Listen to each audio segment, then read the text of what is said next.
আজকাল প্রায় লোকেরই এই যে পায়খানার রাস্তায় অপারেশন করে, পাইলসের সমস্যা, পাইলসের সমস্যা।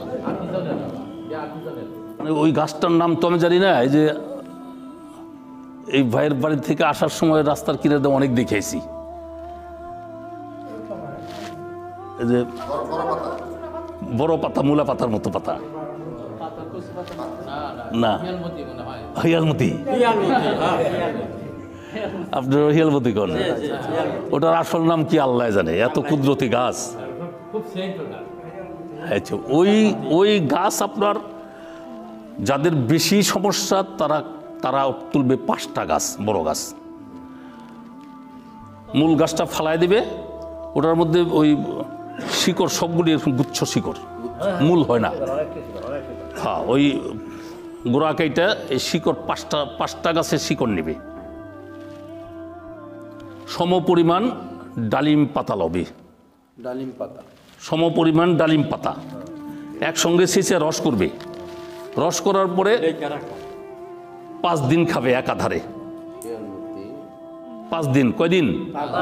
5 দিন একাধারে 5 দিন খাবে, 6 দিন না। 5 দিন খাওয়ার পরে বন্ধ। এই 5 দিন খাইলে বাদে রক্ত পড়া বন্ধ হয়ে যাব, ব্যথা বন্ধ হয়ে যাব, মরা ধরবো, যাই হোক। কারো এই একাধারে এই 5 দিন খাবে, এতেই ভালো হয়ে যাবে। 1 মাস, পুরো 1 মাস পার হওয়ার পরে যদি দেখে যে তার সমস্যা আছে, আবার 5 দিন খাবে।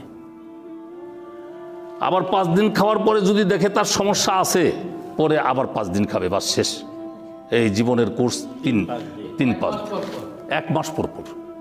আল্লাহ পাকের মেহেরবানিতে একদম 100% গ্যারান্টি, ভালোই হয়ে যাবে। পাইলসের রোগ, গ্যাস, পায়খানার রাস্তায় গ্যাস হয়। ডালিম পাতা কয়টা হুজুর? সম পরিমাণ ডালিম পাতা। 5টি? না 5টা না, 5টার মধ্যে তো শিকড় অনেকগুলি রইল না, এই এতগুলি ডালিম পাতাও নেবে।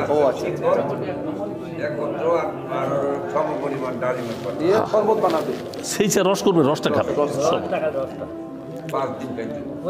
আচ্ছা, এই 3টা এমনি খেয়ে ফেলাইব, কি আর চিনি মিশন লাগবে? জি, আল্লাহ পাক আমাদের সকলকে এই সমস্ত ওষুধগুলি আমল করার তৌফিক দান করেন, যাতে শেফা থাকতে পারি।